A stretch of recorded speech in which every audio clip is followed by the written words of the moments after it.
Assalomu alaykum hurmatli o'quvchilar, navbatdagi darsimizni boshlaymiz. Bu darsimiz amaliy dars hisoblanadi. O'tgan nazariya darsimizda biz buxgalteriya shotlari bilan ishlashni davom ettirgan edik. Va oldindan pul o'tkazilganda korxonada qanday buxgalteriya o'tkazmalari beriladi va ular qanday turlarga bo'linadi. Shularni ko'rib chiqqan edik. Bugungi darsimizda shular ustida amaliy misollar qilamiz. Har doimgidek amaliy darsimizni savollardan boshlaymiz. Demak, savol. Buxgalteriya shotlar rejasida 0-birinchi shotlar tarkibida nima turadi? Javob. Buxgalteriya shotlar rejasida 0-birinchi shotlar tarkibida asosiy vositalar turadi va asosiy vositalar aktiv shotlar hisoblanadi. Demak, 0-birinchi shotlar bu asosiy vositalar. Shotlar rejasidagi 0-ikkinchi shotlar qanday shotlar? Shotlar rejasidagi 0-ikkinchi shotlar bu asosiy vositalarni hisobga oluvchi shotlar hisoblanadi va bu shotlar kontraktiv shotlar hisoblanadi. Demak, 0-ikkinchi shotlar bu asosiy vositalarni eskirishini hisobga oluvchi shotlar ekan. Shotlar rejasidagi 0-uchinchi shotlar qanday shotlar? Shotlar rejasidagi 0-uchinchi shotlar moliyaviy ijara shartnomasi bo'yicha olingan asosiy vositalarni hisobga oluvchi shotlar. Ular aktiv shotlar. 0-4-chi shotlar qanday shotlar? 0-4-chi shotlar nomoddiy aktivlarni hisobga oluvchi shotlar. 0-5-chi shotlar qanday shotlar? 0-5-chi shotlar nomoddiy aktivlarni eskirishini hisobga oluvchi shotlar. Bular kontraktiv shotlar. Shotlar rejasidagi 0-6-chi shotlar qanday shotlar? Shotlar rejasidagi 0-6-chi shotlar uzoq muddatli investitsiyalarni hisobga oluvchi shotlar. Bular ham aktiv shotlar.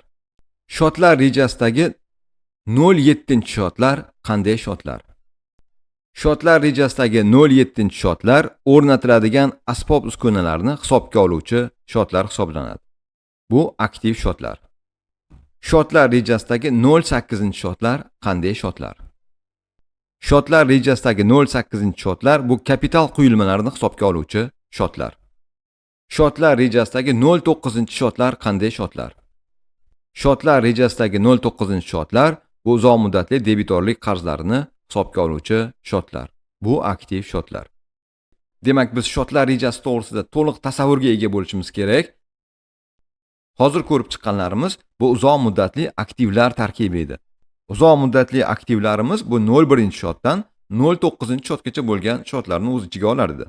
Demak, 0-birinchi shotlarimizda asosiy vositalar, 0-ikkinchi shotlarimizda asosiy vositalarimizning eskirishi, 0-uchinchi shotlarimizda moliyaviy ijara shartnomasi bo'yicha olingan asosiy vositalar, 0-4-chi shotlarimizda nomoddiy aktivlar, 0-5-chi shotlarimizda nomoddiy aktivlarning amortizatsiyasi, 0-6-chi shotlarimizda uzoq muddatli investitsiyalar, 0-7-chi shotlarimizda o'rnatiladigan asbob-uskunalar, 0-8-chi shotlarimizda kapital quyilmalar va 0-9-chi shotlarimizda uzoq muddatli debitorlik qarzlari yotar ekan. Keyingi savolimiz. Korxonada xom ashyo xarid qilinganda qanday o'tkazmalar beriladi? Demak, korxonada xom ashyo xarid qilinganda biz xom ashyoni hisobga oluvchi shotni va mol yetkazib beruvchilardan qarzlarni hisobga oluvchi shotlarni ochar ekanmiz. Bunda xom ashyoni hisobga oluvchi shot 10-10 shot, mol yetkazib beruvchilardan qarzni hisobga oluvchi shot bu 60-10 shot. Demak, bunda 60-10 shotimiz kreditlanadi, 10-10 shotimiz debitlanadi. Demak, xom ashyo xarid qilinganda 10-10 shot debitlanar ekan, 60-10 shot kreditlanar ekan. Keyingi savol. Korxonada tovar xarid qilinganda qanday o'tkazma beriladi? Korxonada tovar xarid qilinganda tovarlarni hisobga oluvchi shot 29-10 shotni ochamiz va mol yetkazib beruvchidan qarzlarni hisobga oluvchi 60-10 shotni ochamiz. Demak, biz borib tovar xarid qilganimizda mol yetkazib beruvchi oldidagi qarzimiz yuzaga keladi va tovarimiz korxonaga kirib keladi. Bunda 60-10 shot debitlanadi, 29-10 shot kreditlanadi. Demak, tovar xarid qilinganda debitda 29-10 shot, kreditda 60-10 shot bo'lar ekan. Keyingi savol. Korxona mol yetkazib beruvchi oldidagi qarzini to'ladi. Korxonada qanday o'tkazma beriladi? Demak, korxona mol yetkazib beruvchi oldidagi qarzini to'laganda, biz mol yetkazib beruvchilar bilan hisob-kitob qiluvchi 60-10-shotni ochamiz va bankdagi hisob raqamimizni hisobga oluvchi 51-10-shotni ochamiz. Demak, jarayon bizdan pul chiqishdan boshlanadi. Demak, bizdan pul chiqqanda 51-10-shotni kreditlaymiz va qarzimiz uzilganda 60-10-shotni debitlaymiz. Demak, korxona mol yetkazib beruvchilar oldidagi qarzini uzganda debitda 60-10-shot, kreditda 51-10-shot bo'lar ekan. Keyingi o'tkazma. Korxona hisob raqamiga oldindan pul tushsa, ya'ni xaridor oldindan pul o'tkazib bersa, bonak o'tkazib bersa, qanday o'tkazma bo'ladi? Korxona hisob raqamiga oldindan bonak tushganda, biz bankdagi hisob raqamimizni hisobga oluvchi shot 51-10-shotni ochamiz va kirib keluvchi bonaklarni hisobga oluvchi 63-10-shotni ochamiz. Demak, bizga bonak tushganda biz xaridor oldidagi qarzimizni tan olamiz. Bunda 63-10-shotni kreditlaymiz va 51-10-shotni debitlaymiz. Ya'ni bizga pul kirib keldi deb. Demak, bizga oldindan pul o'tkazilganda debitda 51-10-shot, kreditda 63-10-shot bo'lar ekan. Biz mol yetkazib beruvchilarga oldindan pul o'tkazib bersak, korxonada qanday o'tkazma beriladi? Biz oldindan pul o'tkazib berganimizda chiquvchi avanslar, ya'ni 43-10-shotni ochamiz va hisob raqamimizni hisobga oluvchi shotni ochib olamiz. Demak, bizdan oldindan pul o'tkazilganda hisob raqamimizdan pul chiqadi, 51-10-shotni kreditlaymiz va bu avans sifatida o'tkazildi. Avanslarni hisobga oluvchi 43-10-shotni debitlaymiz. Demak, oldindan pul o'tkazilganda debitda 43-10-shot, kreditda 51-10-shot bo'lar ekan. Biz tovar moddiy zaxiralar yoki ishlar xarid qilar ekanmiz, xaridimizni qarzga qilishimiz mumkin. Ya'ni oldin tovar moddiy zaxiralar yoki ishlarni qabul qilamiz, keyin pul o'tkazib beramiz. Yoki oldindan qisman yoki to'liq pulini o'tkazish yo'li bilan xarid qilishimiz mumkin ekan. O'tgan darsimizda biz 3 ta holatni ko'rib chiqdik. Ya'ni korxona tovar uchun 30 million so'm o'tkazdi va 30 million so'mlik tovar xarid qildi. Ikkinchi holatimizda korxona tovar uchun oldindan 50 million so'm o'tkazdi va 70 million so'mlik tovar xarid qildi, ya'ni o'tkazgan pulidan ko'p tovar xarid qildi. Uchinchi holatimizda korxona tovar uchun oldindan 45 million so'm o'tkazdi va 40 million so'mlik tovar xarid qildi. Biz bu jarayonlarni qilar ekanmiz, bu jarayonlarda qarzdorlik kimda qoladi degan savolga javob berishimiz kerak. Demak, quyidagi 3 ta misolni ko'rib chiqamiz. Birinchi misolimizda korxona 10-yanvar kuni tovar olish uchun oldindan 40 million so'm pul o'tkazdi. 13-yanvar kuni 60 million so'mlik tovar xarid qildi. Demak, biz 40 million so'm oldindan pul o'tkazib, 60 million so'mlik tovarni xarid qilibmiz. Demak, korxona hisob raqamida 200 million so'm pul bor. 10-sanada biz 40 million so'm oldindan pul o'tkazganmiz.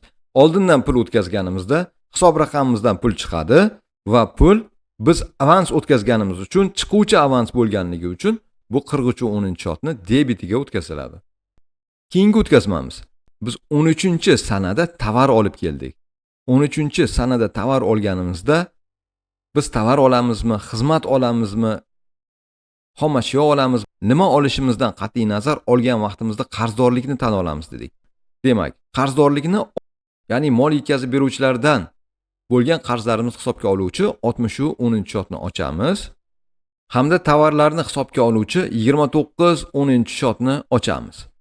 Tovar olganimizda bizda majburiyat ko'payadi. Biz 60 million so'mlik tovar oldik.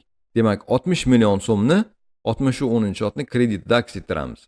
Tovar kirib kelganligi uchun 29-10-shotni debitida aks ettiramiz.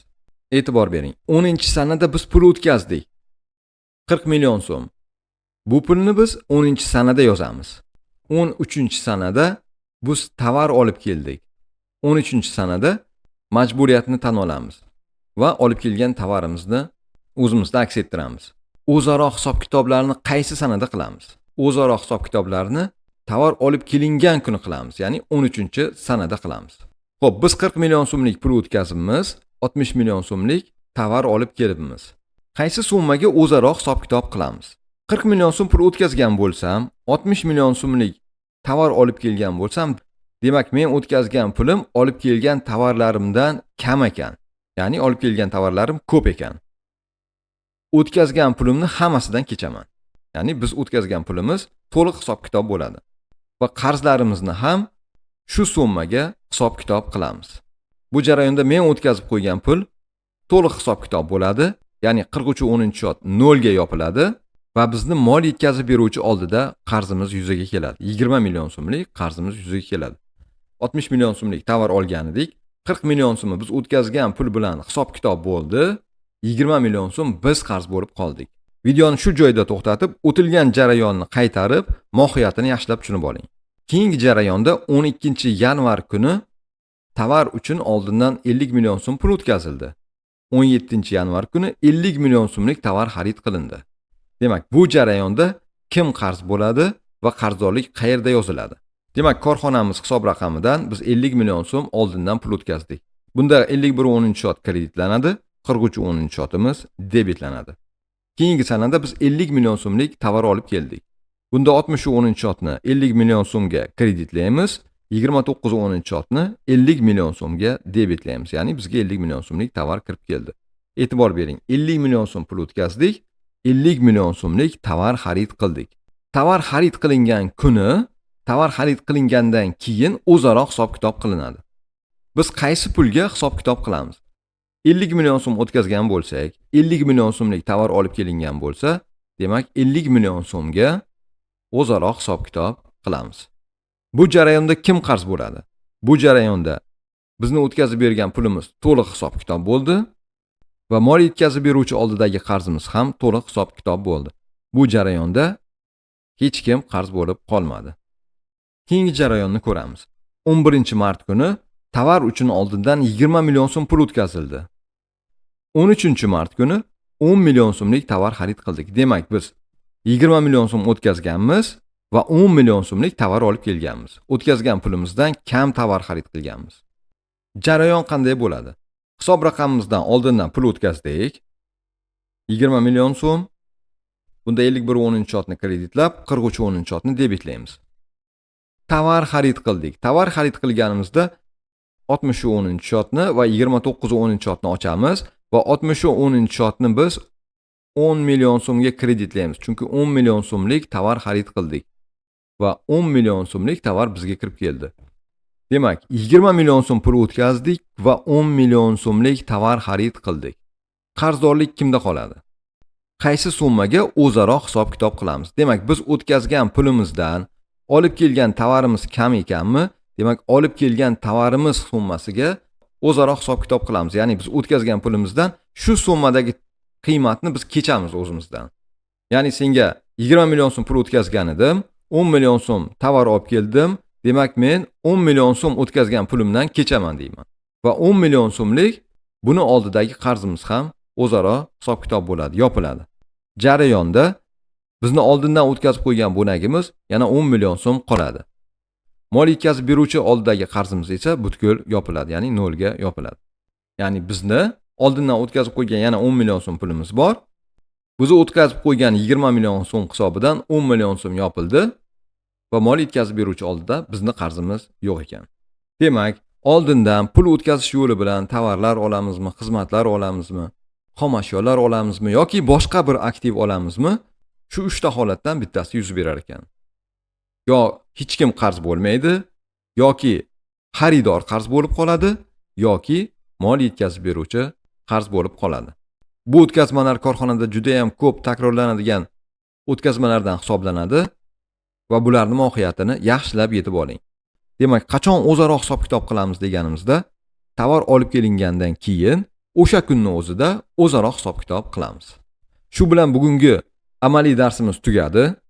Testlarni, topshiriqlarni, uyga vazifalarni o'z vaqtida bajaring.